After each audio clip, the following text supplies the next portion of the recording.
ఈరోజు దబర కాలింది, నూనె వేసాను.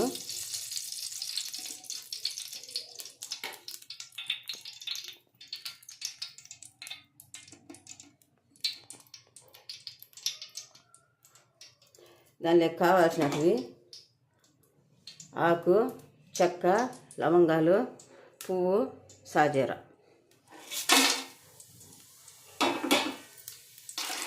అవన్నీ అయితే వేగాయి. ఇప్పుడు ముందుగల్లా రెడీ చేసి పెట్టుకున్న ఎర్రగడ్డలు,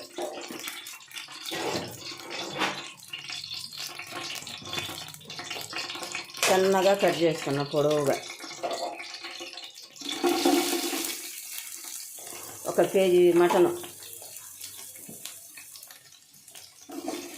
ఇవి చక్కగా గోల్డెన్ కలర్లో వేయించుకోవాలి. దానిలోకి కావాల్సినటువంటివి పచ్చిమిరపకాయలు, ఒక 4 కాయలు చీల్చాను, సన్నగా కోసి పెట్టాను. కొత్తిమీర, టమాటాలు,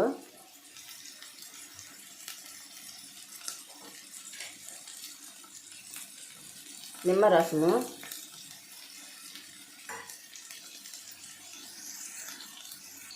మటను ఉప్పు పసుపు వేసి కొంచెం అట్లా మగ్గించాను.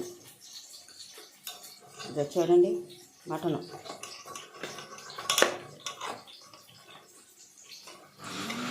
కొంచెం ఎముకలుగానే తెచ్చాను. ఎందుకు ఆవగిచ్చాను అని అంటే యాలకులు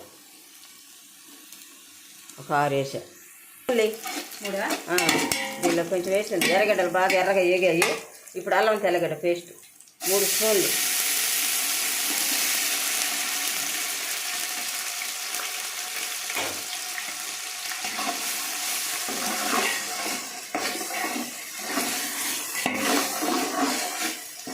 పచ్చివాసన పోయేంత వరకు వేయించుకోవాలి. తిరిగి టమాటాలు, పచ్చి కొబ్బరి పేస్ట్ 1 కప్పు బాగా ఆగాలి.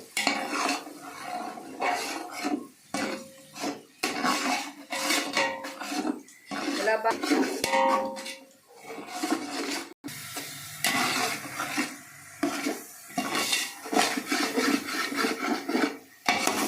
కొబ్బరి పేస్ట్ ఎర్రగా వేగింది.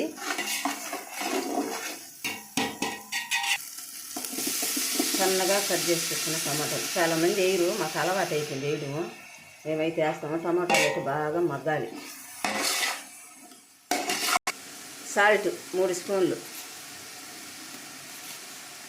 తొందరగా మగ్గతాయి, బాగా కూడా ఉంటాయి. అంతటికి పట్టద్దన్నమాట. ఇప్పుడు బాగా ఇంకా కొంచెంసేపు టమాటాలు మగ్గాలి. బాగా టమాటాలు మగ్గిపోయాయి. ఇప్పుడు మటన్ వేసుకుందాం.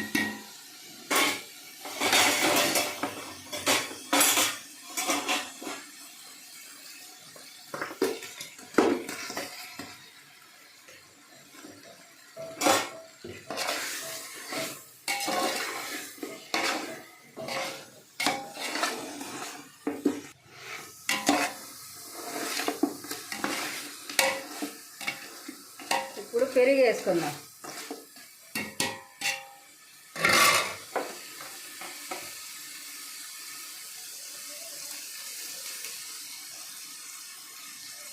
అసలు పసుపు కూడా అవసరం లేదు, సాల్ట్ కూరలో వేసేస్తుంది. పెరిగేసి ఇలా బాగా కలిపెట్టి ఇప్పుడు మూత వేద్దాం.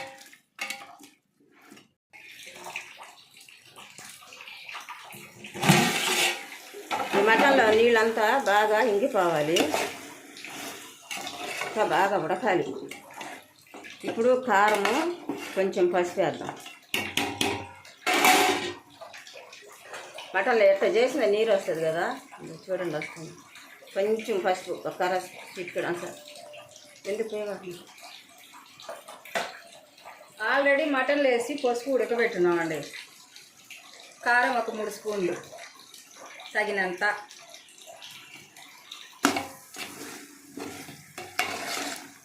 మూత పెట్టేసి ఉడుకుతుంది. బాస్మతి రైస్ కొత్తిమీర పుదీనా వేసుకున్నామండి.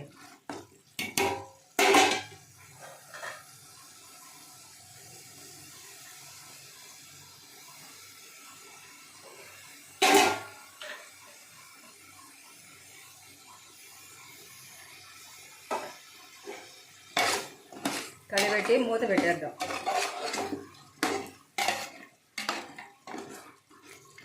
ఇప్పుడు దీంట్లో నిమ్మరసం పోస్తున్నామండి.